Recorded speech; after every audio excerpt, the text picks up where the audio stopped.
How are you all? Welcome to my YouTube channel Pacific Chemistry Classes. Students, today I am going to explain you about the crystal field theory. Students, first of all, if you have not subscribed my channel, do subscribe the channel so you can get the latest updates. Students, this theory is basically explains the metal ligand bonding in the complexes to be purely electrostatic in nature. Before the crystal field theory, you might have studied the valence bond theory, as there are many limitations in the valence bond theory BBT. So this concept come forward, and this concept explains the metal ligand bonding in the complexes to be electrostatic in nature. As a word came to your mind, the complex, you have heard about octahedral complexes, tetrahedral complexes, square planar complexes. So when we are talking about a complex, definitely there is one metal ion and the ligands. So according to the crystal field theory, a metal and the ligand bonding is electrostatic in nature, means the metal ligand complex is formed because of the attraction between the positively charged metal ion and the negatively charged ligands. So now let us see. The first of all, this theory was put forward by the H. Breathe and the Evan Black in over 1929 and 1932. This theory is basically explains the ionic crystal, and then it is this is modified by the Origal in 1952, and he explains the metal ligand bonding in the complexes. So crystal field theory is having the certain assumptions. Crystal field theory is based upon the following assumption.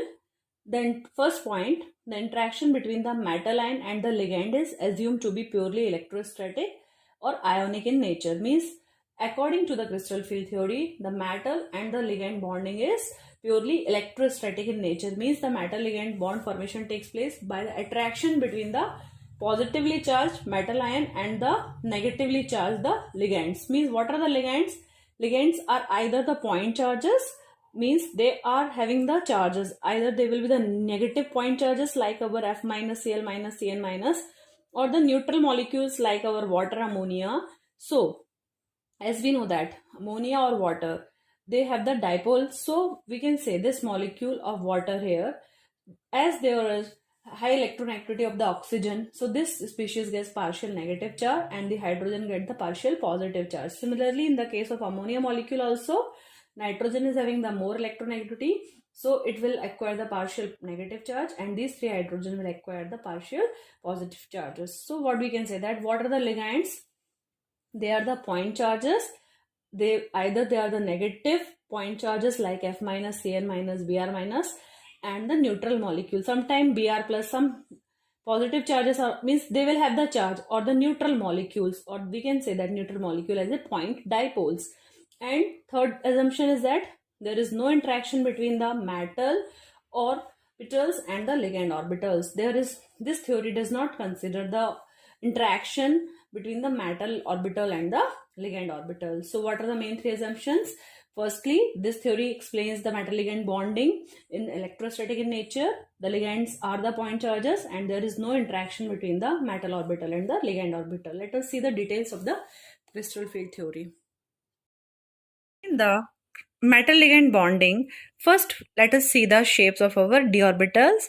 Why? Because we know that our metal and the ligand complexes are mostly formed by our d block elements, and all these metals belong to our d block, which forms the complexes like iron, copper, nickel, cobalt, zinc. So let us see that these 5d orbitals are dxy, dyz, dzx, dx square minus y square, and dz squares. These 5d orbitals are having the same energies. So we can say that how the complex formation takes place and how the splitting of the d orbitals takes place. So we can say that in the beginning, when an isolated gaseous metal ion, means हमारा जब metal ion free है, there is no ligand around it. So all these 5 orbitals are having the same energy, or what we can say that they are the degenerate set of the d orbitals. But क्या होगा जब कोई ligand आ जाता है, when the ligand approaches the metal ion. So students, what are these ligands? Ligands are the negative charge or the dipoles, means they will have the negative charge. So we know that the electrons which are moving in these orbitals, which charge on the electrons are having, they are also having the negative charge. So when the our electrons approaches, when the electrons and the ligands faces each other, what happens there? The electrons and the ligands negative charge start repelling each other, and as a result of this repulsion, the 5d orbitals which are degenerate, now they will get split into the two groups, that is our dxy, dyz, dzx and dx square minus y square and dz square. So what is the main thing here? When there is no ligand, all the 5d orbitals are degenerate, but as the ligand approaches the metal ion, these d orbitals split into the two group, that is the T2g and EG. These 5d orbitals now split into the two groups, and they makes the set of our three, that is our, their lobes are not lying on the axis, so these are our non-axial orbitals, and these two orbitals whose lobes lie on the axis, these are termed as our axial orbitals. So these three orbitals dxy, dyz, dzx, as they are three in number, so we can assign them group according to our mathematical group theory, that is our T2g, and that is termed as triply degenerate set, means these three orbitals are having the same energy. Similarly, other group, that is our doubly degenerate set, the group assigned is as EG, and so these two orbitals are termed as our axial orbitals. So now let us see, as जब for example sometimes हमारे घर में जब सोफे पर, we know that ना, sofa है, all are sitting, लेकिन एकदम से बैल बजती है ना, एंड आपका फ्रेंड आता है, तो what you will do? Only you will go and run ना, other members are not affected by that. So similarly, when the ligand approaches, so out of these 5 orbitals, which orbitals energies are going to increase depends upon the approaching ligand. Means कौन सा ligand आ रहा है, किस रास्ते से आ रहा है, means the ligand is approaching from axial orbitals or they are approaching towards through the non-axial. It will depends upon the type of the ligand. So we will see this in detail. So I hope now it is clear what is the crystal field splitting. When the 5d orbitals were having the same energy, but as the ligand approaches, due to the repulsion between the negative charge of the electrons and the negative charge of the ligand, there is a lot of repulsion, and as a result of this, our 5d orbitals get split into two groups, that is our T2g and our EG, and this splitting of the d orbitals into two groups is termed as our energy level splitting of d orbitals or the crystal field splitting. So our d orbitals split into two groups, that is our non-axial orbitals and our axial orbitals. So it will depend upon the approaching ligand through which axis the ligands. If the ligands are coming from the axial way, so the energy of the axial orbitals will increase, and if the ligand approaches through the non-axial route, so the energy of the non-axial orbitals will increase. We will see the details of this in our octahedral complexes.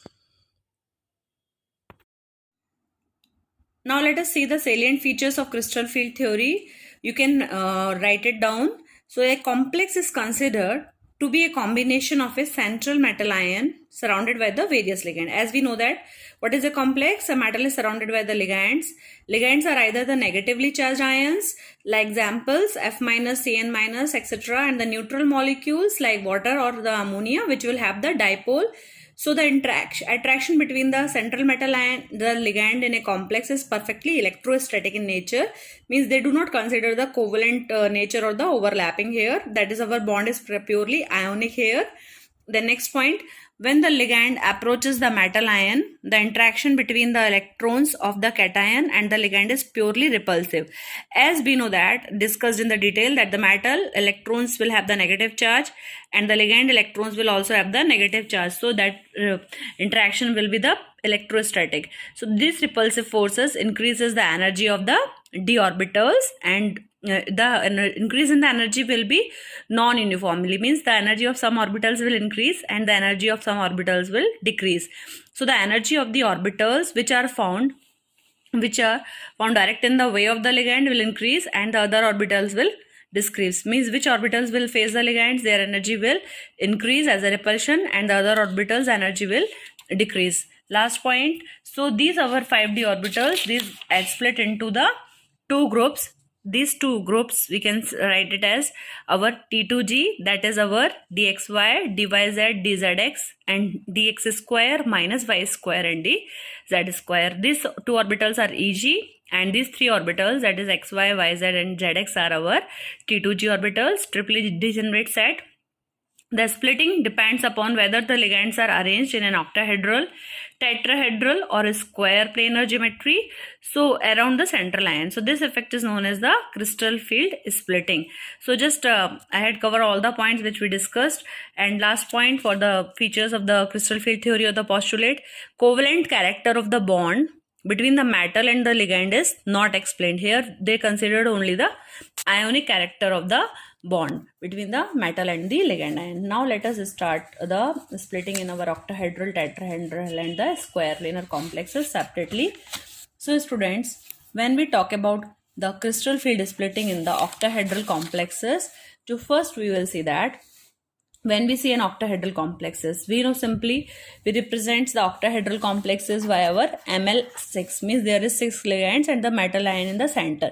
So these 6 ligands are lying on the XYZ axis. So just we will see how the octahedral complexes, the splitting of the orbitals will take place. So when the ligand approaches, so if the ligands are approaching through the metal ion by the axis, means as we discussed now, there are two types of orbitals, that is our dx approaches the metal ion through the axial route, means they comes through the axial orbitals, that is our dx square minus y square and our dz square orbitals. So see, when the ligand approaches through these lobes, means if axial raste se aa raha hai na, so what will happen? The energy of these two orbitals, dx square minus y square and dz square orbital, will increase. Why? Because ligand is having the negative charge and the metal orbitals lobe, you can see there is the negative charge. So as a result of the repulsion, there will be splitting of the 5d orbitals into two groups. So you can take the screenshot of these orbitals. It's not necessary always to draw because it is very lengthy answer. So just we will see when the ligand approaches through the axial orbitals, that is our dx square minus y square and dz square.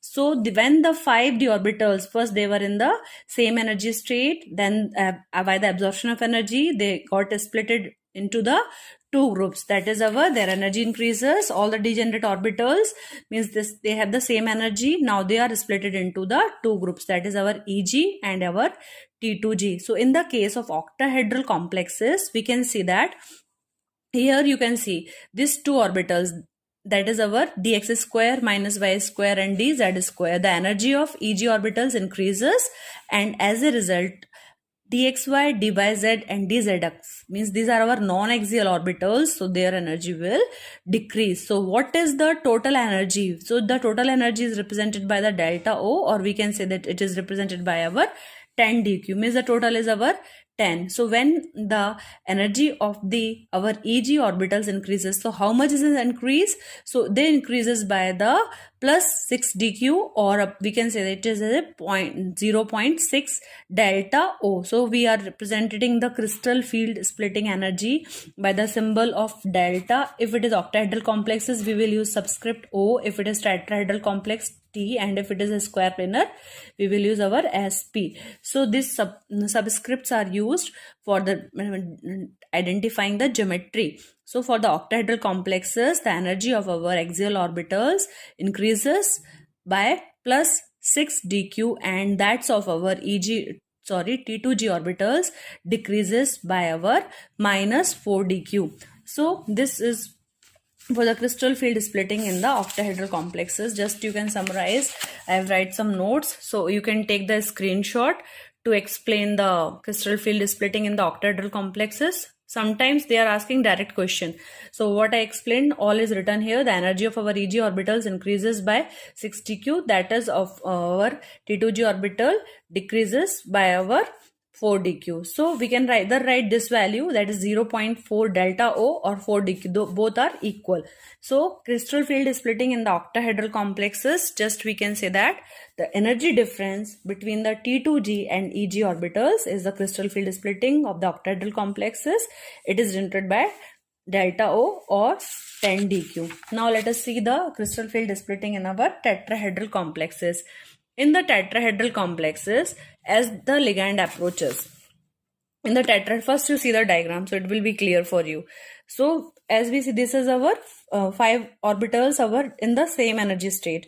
So when the ligand approaches, their energy increases because of the repulsion. So all the 5d orbitals, the energy rises. So if you want to write, you can write them as dxy, dyz, dxz, dx square minus y square and dz square, all the 5d orbitals.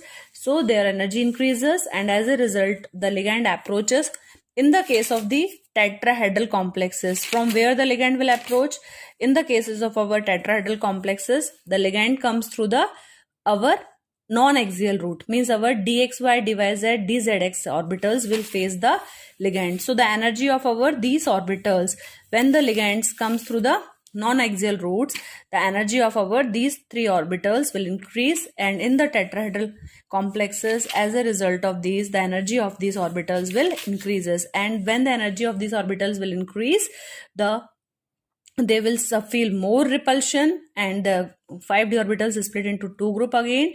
This is our T2g and this is our Eg. So how much increase in the energy? So the energy increases by our plus 4 dq or 4. So in this case, what we will write for the tetrahedral complexes, we will write delta T, and the decrease is in the energy for our axial orbitals will be here minus 0.6 delta T. So how much increase means? So just we can summarize that as the ligand approaches by the non-axial orbitals in our tetrahedral complexes, non-axial means our dxy, dyz and dzx, their lobes are not lying on the axis. So the energy of this orbital dxy, dyz, dzx will face our ligand. So their energy increases by 4 dq, and that's of the energy of our Eg orbital, that is dx square minus y square and dz square will be lowered by 6 dq. So just you can make this diagram, as there is main difference between the octahedral and our tetrahedral is that in the case of our octahedral complexes, the energy of our Eg orbital increases because their lobes are approaches through the axial route. All these type of means you can label your diagram neatly for the good marks. So in the case of the tetrahedral, the energy of our dxy, dyz, dzx orbitals increases by 4 dq, and those of our Eg orbital decreases by minus 0.6 delta T. In the octahedral complexes, we are writing delta O, and for the tetrahedral, we are writing our delta T. So what is the relation between our crystal field splitting in the tetrahedral complexes and octahedral complexes? Just the crystal field splitting in the tetrahedral complexes is approximately half of the octahedral complexes. So it is the mathematical relation. So you can write it that delta T is equals to 0.45 of the delta O. This is for the tetrahedral and this O is for the octahedral. So this is the diagram which shows the crystal field splitting in our tetrahedral, octahedral, tetragonal and square planar complexes. So you can see I have made all the orbitals with the different lines. So dx square minus y square with the red line, dz square with the bluish shade, and our dxy with the green line, dxz with the pink line, and dyz with the orange line. So you can see the crystal field splitting in the octahedral first. And the octahedral, the energy of our Eg orbitals increases, so they are upside, and those of our T2g means 3 orbitals, that is our non-axial orbitals, are lying. Now first to understand the diagram. So in the case of the tetragonal, what happens in the diagram? You see the energy of our x square minus y square increases, and those of our dz square decreases.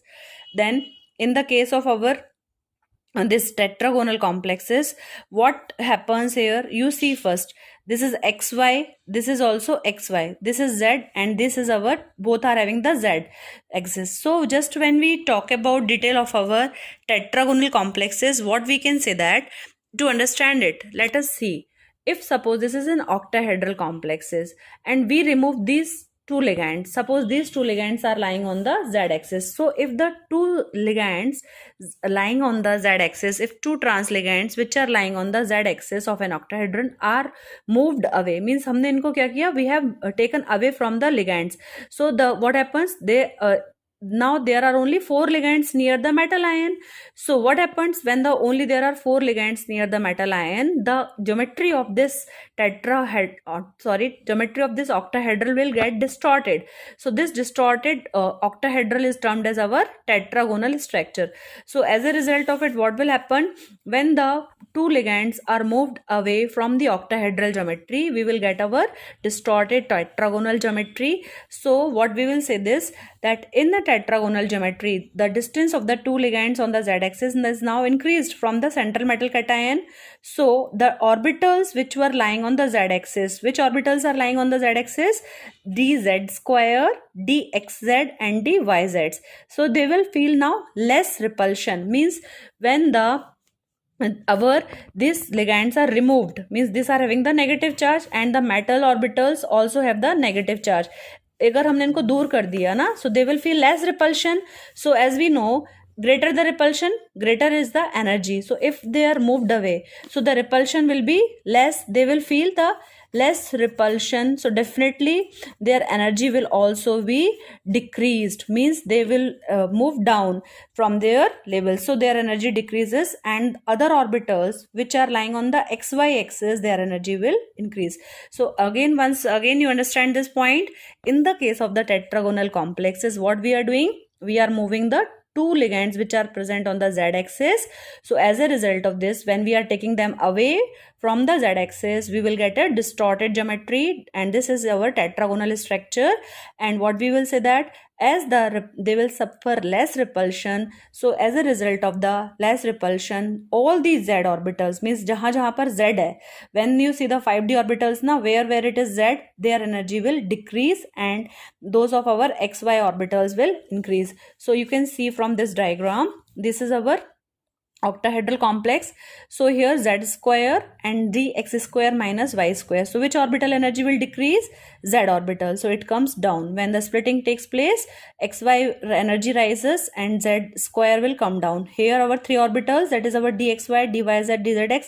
Again the energy of our z orbitals will decrease. It is lowered in the case of our tetragonal complexes. So only this you have to explain for the tetragonal geometry. So now what is the order of energy? The maximum energy is of dx square minus y square, then dz square, then dxy, dxz and dyz. Just so I have written it here.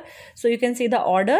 Both the orbitals dyz and dzx are lying on the same energy level. So their energies are equal.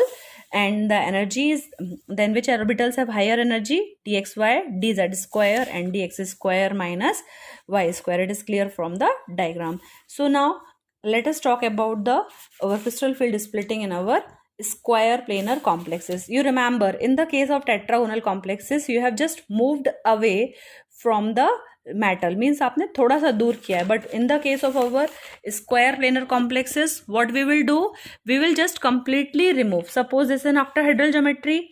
So in the case of square planar complexes, we will just two ligands which are lying on the z-axis are completely removed.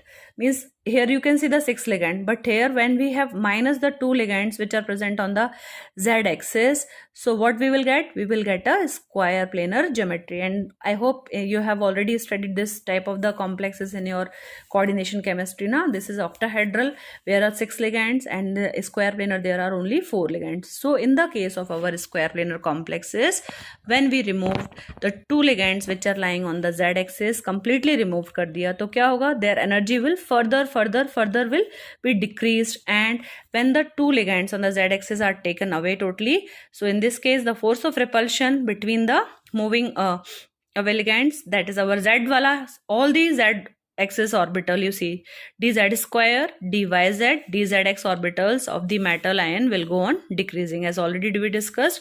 So all the orbitals on the z axis after splitting suffer the decreasing in energy, and hence the dz square will have less energy than dx square minus y square, and our dyz and dzx will have the same energy and they have the less energy than xy. This you can write it down, so we will see in the diagram.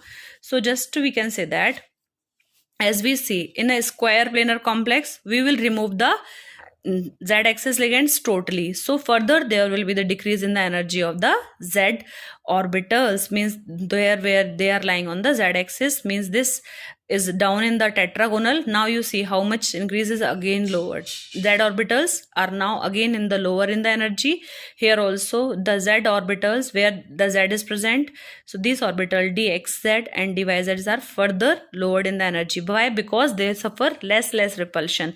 Which orbital suffers more repulsion? Their energy will higher, means the ligands are not approaching now. So when the ligands will approach through the axial orbital, their energy increases. If the ligands approaches from the non-axial route, their energy will increase. So this is all for the square planar complexes. So now let us see what is the order of energy in the square planar complexes. The maximum energies of dx square minus y square, then dxy, then dz square, then dxz, dyz. So just we can see the order of energy for our square planar orbital. It is our maximum energies for the dx square minus y square, then our dxy, then our dz square, and these are having the least energy and they are lying in the lower in the diagram. So just now we will see what is the relation between the three of them. What is the relation between the octahedral splitting energy, square planar and the tetragonal? So you can just write it down. Square planar energy, the splitting is maximum. As we saw, the orbitals split maximum takes place in our square planar cases. Maximum splitting is taking place here. So this will have the maximum value. It is 1.3 of the our octahedral splitting. Then octahedral splitting delta O, and the it is tetrahedral splitting is less than the octahedral splitting, means it's just a half of the octahedral splitting. So this is mostly asked in your examination, some relation. So you can make the diagram neatly and just you take the screenshot and draw it well. So I hope once again we can revise it. So in the our octahedral splitting, the energy of our dz square, dx square minus y square orbital increases, and those of our dxy, dyz, dzx decreases. So they are lying lower. In tetrahedral complexes, these are our non-axial orbitals, their energies are more, and our axial orbitals are less. In the case of our tetragonal complexes, as the z ligands, the orbitals present on the z-axis are moved away, so the energy of z orbitals, means dz square, dxz and dyz will further decrease. Splitting is taking place, but the energy of z orbitals are decreased. Further in the square planar, we will completely remove our the z-axis. So what happens here? They will be lying further. There is the lower decrease in the energy of the z orbital, so they will lie more lower in the energy diagram of our crystal field splitting energy. So the next part of the video will be uploaded soon. I hope just you can take the screenshot of this tetrahedral complex diagram.